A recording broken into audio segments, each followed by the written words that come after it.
ओम मंगलम भगवान विष्णु मंगलम गरुड़ध्वज मंगलम पुंडरीकाक्ष मंगलायतनो हरि। भगवान हरि आप सबका मंगल करें। हम चर्चा करेंगे बट सावित्री व्रत बड़ा अमावस्या के बारे में।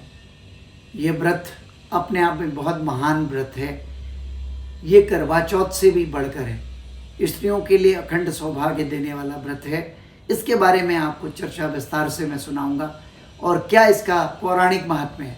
करवा चौथ की कथा पुराणों में नहीं मिलती, वो लोक कथाएं हैं, लेकिन बट सावित्री की कथा कई पुराणों में है। इसलिए मैं आज आपको विस्तार से बताऊंगा कि बट सावित्री का व्रत क्यों करना चाहिए।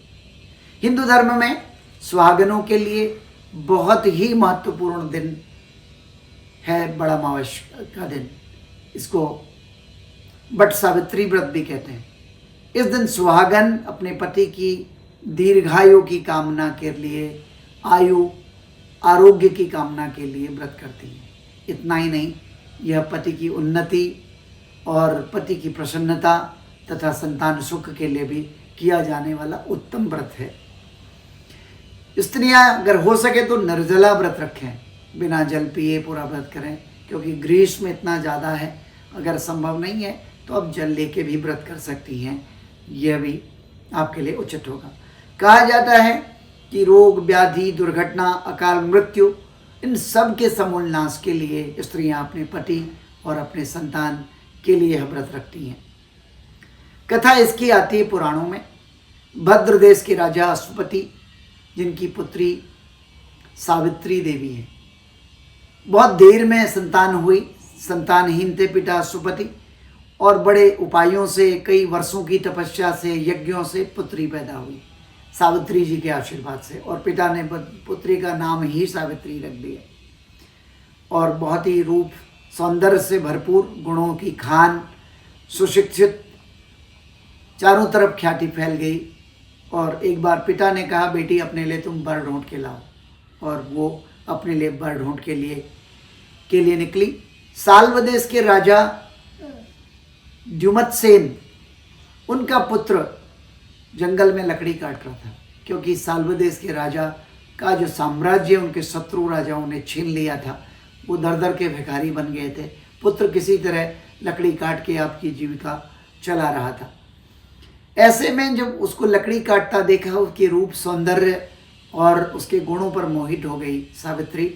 उन्होंने मन ही मन उनको अपना पति बना लिया और उनसे अपना निवेदन भी किया अपने प्रेम का।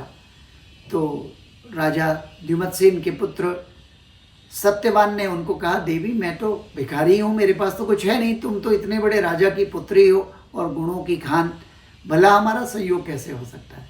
सावित्री ने कहा, लेकिन मेरा निर्णय अकाट्य है, इसलिए आपको मानना पड़ेगा। घर पहुंची तो पिता ने पूछा, बेटी कौन सा पति ढूंढा? तो उन्होंने पूरी गाथा सुनाई। द्युमत्सेन राजा का पुत्र सत्यवान की गाथा उनको सुनाई गई। नारद जी बैठे थे। उन्होंने कहा, देवी इसकी तो अल्पायु है, ये तो 1 वर्ष की अवधि में मरने वाला है। पिता बहुत शोक में डूब गए। उन्होंने अपनी पुत्री को कहा, बेटी कोई पिता यह जान के कि उसका पुत्री का पति 1 साल में चला जाएगा, अपनी पुत्री की शादी भला कैसे कर लेगा? तुम अगर हो सके कोई दूसरा निर्णय लो, तो दूसरा पति खोजो, मैं सहर्ष तुम्हारा विवाह करूंगा। पुत्री ने कहा, पिताजी आर्य कन्या एक बार अपने लिए पति चुनती है, मैंने मन से पति माना है, तो और किसी को पति रूप में स्वीकार नहीं करूंगी। ये मेरा भाग्य होगा कि जीवित रहें या ना रहें, बाकी भाग्य पर छोड़ दीजिए। धूमधाम से उनका विवाह हुआ और 1 वर्ष के बाद वो घड़ी आने वाली थी जब नारद ने बताया था। लेकिन नारद ने कुछ उपाय भी बताए थे। तो उन्होंने, जैसे बड़ा अमावस्या आती है उससे 15 दिन पहले, पूर्णिमा के दिन से ही उन्होंने अपने पति के लिए वो पातिव्रत्य धर्म का पालन करने लगी और रोज महामृत्युंजय मंत्रों का जाप करती, शिव की आराधना करने लगी। और उसने अपना भोजन को धीरे धीरे उसी क्रम में, जैसे पूर्णिमा से अमावस्या तक है, कम करना शुरू कर दिया। चंद्र की गति दिखती थी। और एक दिन ये हुआ कि जिस दिन बड़ा अमावस्या आई, उसके पति पेड़ में लकड़ी काट रहे थे, वो नीचे बैठी हुई थी और उसी समय उनके पति को पेट में बहुत पीड़ा होने लगी, सिर में पीड़ा होने लगी। वो किसी तरह पेड़ से नीचे उतर करके ज़मीन पर लोटपोट हो गए। सावित्री समझ गई, उन्होंने अपने पति को अपनी गोद में सुला लिया और अपने नारद जी के द्वारा दिए गए मंत्रों का जाप करने लगी और भगवान से प्रार्थना की, अगर पतिव्रता धर्म मैंने निभाया है, पति के अलावा किसी पर निष्ठा नहीं रखी है, तो मुझे यमराज के दर्शन हुए। यमराज आते दिख गए और सावित्री ने यमराज को देख लिया और प्रणाम किया। यमराज ने कहा, पुत्री, मैं तुम्हारे पति के प्राण लेने आया हूँ, मैं अपने नियमों से बंधा हुआ हूँ। सावित्री मौन हो गई। यमराज पति के प्राण ले जा रहे थे, पीछे पीछे चली गई। यमराज ने पूछा, तुम मेरे पीछे क्यों आती हो? अच्छा, एक वरदान मांग लो। तो सावित्री ने कहा, मेरे सास ससुर अंधे हैं और उनकी आंखें वापस आ जाएं।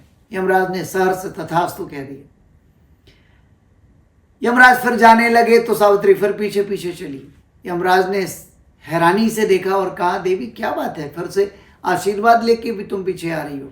चलो मैं तुम्हें एक और आशीर्वाद देता हूँ, मांगो, क्या मांगती हो? उन्होंने कहा, मेरे पति को आप ले जा रहे हैं, लेकिन मुझे अपनी संतान की प्राप्ति चाहिए और मेरे सास ससुर की आंखें मुझे चाहिए। यमराज ने तथास्तु कह दिया। यमराज प्राण लेके जाता रहा। सावित्री रुकी नहीं और पीछे पीछे अनुगमन करने लगी। और जैसे ही यमराज ने देखा, और थोड़े से यमराज क्रोध में थे, उन्होंने पूछा, तुम मेरे पीछे पीछे फिर क्यों आ रही हो?